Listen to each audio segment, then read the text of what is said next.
स्वागत है आपका मेरे YouTube चैनल पर।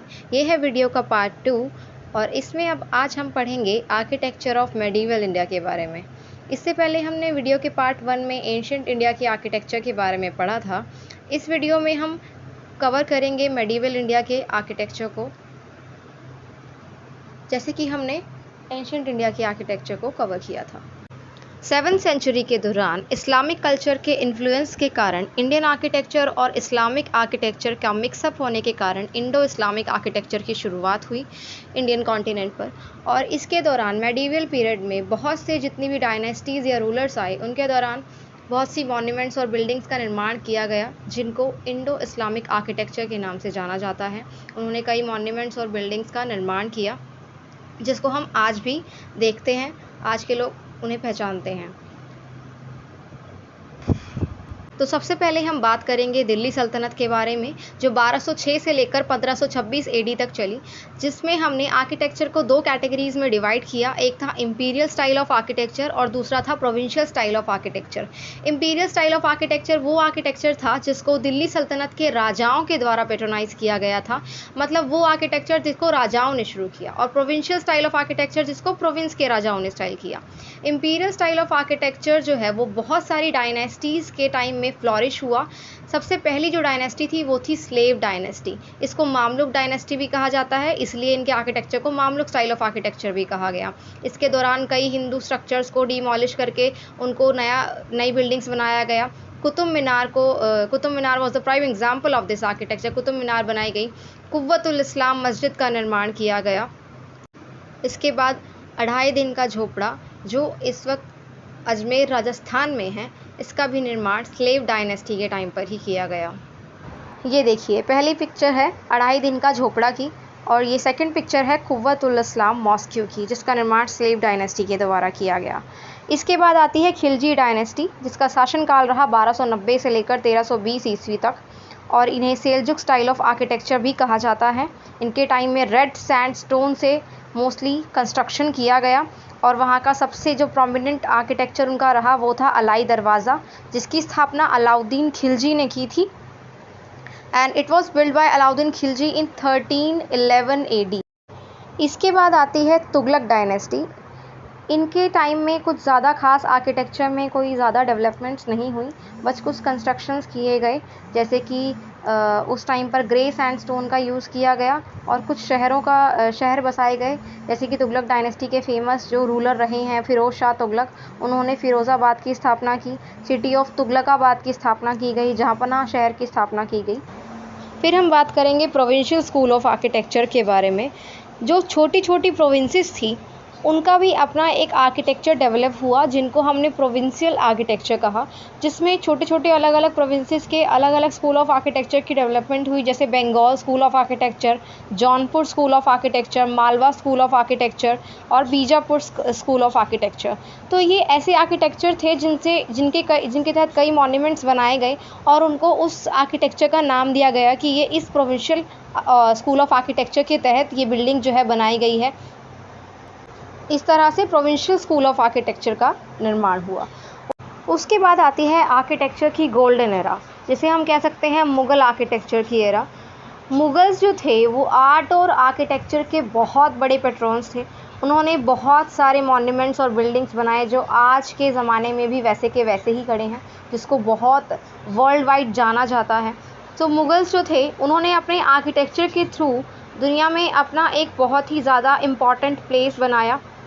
जैसे कि आप ये पहले ही पिक्चर में देख सकते हैं, ये है काबुली बाग पानीपत में, जो बाबर के द्वारा बनवाया गया था। Babur was the founder of Mughal dynasty. 1526 में जब स्लेव डायनेस्टी जब दिल्ली सल्तनत जो है वो ख़त्म हुई, तो उसके बाद 1526 में मुग़ल डायनेस्टी की शुरुआत हुई, और उस टाइम जो पहला रूलर था मुग़ल डायनेस्टी का, वो था बाबर। तो बाबर ने जो है काबुली बाग पानीपत की स्थापना की थी।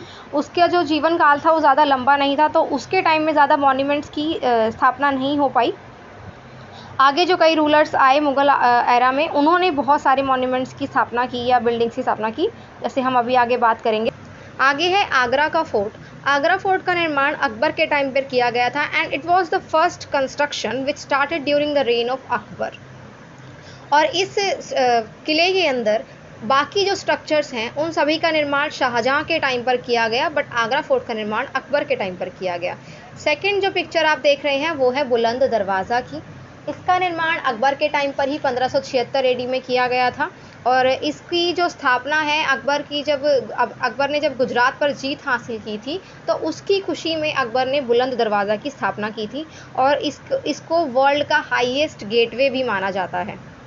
फिर इसमें आप पहली पिक्चर में देख रहे होंगे, ये है हुमायूं टॉम्ब। इसकी स्थापना भी अकबर के समय में ही की गई थी, लेकिन इसकी स्थापना अकबर ने नहीं बल्कि हुमायूं की जो बेगम थी उन्होंने उनकी याद में इसकी स्थापना करवाई थी। इसके बाद सेकंड पिक्चर आप देख रहे होंगे जो सलीम चिश्ती टॉम्ब है। सलीम चिश्ती टॉम्ब की स्थापना जो है 1581 एडी में अकबर ने ही करवाई थी। इसको जाना जाता है इसके ब्यूटीफुल जाली वर्क की वजह से। जो जाली वर्क था वो आप ये सेकंड पिक्चर में देख सकते हैं ना, ये है जाली वर्क स्पेसिमेन। जो जाली वर्क था वो मुग़लों के टाइम पर बहुत ही ज़्यादा प्रोमिनेंट रहा है। इनकी अधिकतर जो बिल्डिंग्स रही हैं उसके अंदर इसको यूज़ किया गया और इसे बहुत ही ज़्यादा ब्यूटीफुल तरीके से दर्शाया जाता था इन बिल्डिंग्स के अंदर। तो जो ये सलीम चिश्ती की दरगाह थी इस पर कुरान है उसके वर्ड्स लिखे हुए हैं, इसकी वजह से भी ये बहुत ही मशहूर है। तो इसकी स्थापना भी जो है अकबर के टाइम पर ही की गई थी। इसके बाद शासनकाल आया शाहजहाँ का, जिसको हम मुग़ल आर्किटेक्चर की गोल्डन एरा मान सकते हैं, क्योंकि शाहजहाँ ने सबसे ज़्यादा बिल्डिंग्स और मॉन्यूमेंट्स का निर्माण करवाया, जिसमें सबसे फेमस बिल्डिंग है ताजमहल। और ये आप सेकंड पिक्चर में देख सकते हैं, ये है रेड फोर्ट। लाल किले का निर्माण भी शाहजहाँ ने ही करवाया था, जिसके अंदर रेड सैंडस्टोन का यूज़ किया गया और ताजमहल में सफ़ेद संगमरमर के पत्थरों का यूज़ किया गया। और ये है जामा मस्जिद। इसका निर्माण भी शाहजहाँ के समय में ही किया गया था। जामा मस्जिद की स्थापना दिल्ली में की गई थी। सेकंड पिक्चर में आप देख रहे होंगे बीबी का मकबरा।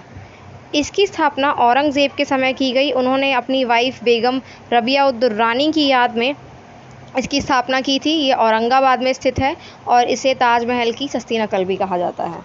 फिर इसके बाद आ जाते हैं राजपूत स्टाइल। जो राजपूत कंस्ट्रक्शन ऑफ पीरियड था वो भी मुग़ल स्टाइल से काफ़ी ज़्यादा इन्फ्लुएंस्ड था, बट ये है कि इनका जो कंस्ट्रक्शन था वो उसका साइज़ और स्कोप काफ़ी ज़्यादा यूनिक था। जैसे कि आप इस पिक्चर में देख सकते हैं, ये है हवा महल, एक राजपूत स्टाइल आर्किटेक्चर है जो जयपुर में है और इसके अंदर जो कंसेप्ट यूज़ किया गया है वो है हैंगिंग बालकनी, जिसको झरोखा भी कहा जाता है और इनको बहुत सारी अलग अलग शेप्स और साइज़ में कंस्ट्रक्ट किया जाता है। इसकी ये जो बिल्डिंग है इसको एक आर्क शेप में बनाया गया है, जैसे कि एक धनुष की शेप होती है उस तरीके से इसको शेप दी गई है। तो ये राजपूत शैली आर्किटेक्चर है जो बहुत ही ज़्यादा खूबसूरत शैली है। इसके बाद आता है रूमी दरवाज़ा। रूमी दरवाज़ा जो है वो एक अवध आर्किटेक्चर का एग्ज़ाम्पल है और इसे 18th to 19th century AD के आसपास अवध के नवाब ने बनवाया था और इसके अंदर जो आर्किटेक्चर मोस्टली यूज़ किया गया है वो रिवॉल्व करता है लखनऊ के आसपास का। मतलब जो नवाबों के समय जो आर्किटेक्चर यूज़ किया जाता था ये उसका एक प्रोमिनेंट एग्ज़ाम्पल है। तो गाइज़ आज हमने पढ़ा मिडीवल इंडिया का आर्किटेक्चर। ये था हमारी वीडियो का पार्ट 2। पार्ट 3 में हम पढ़ेंगे मॉडर्न इंडियन आर्किटेक्चर के बारे में। तो please like, comment and subscribe for more videos. Thank you.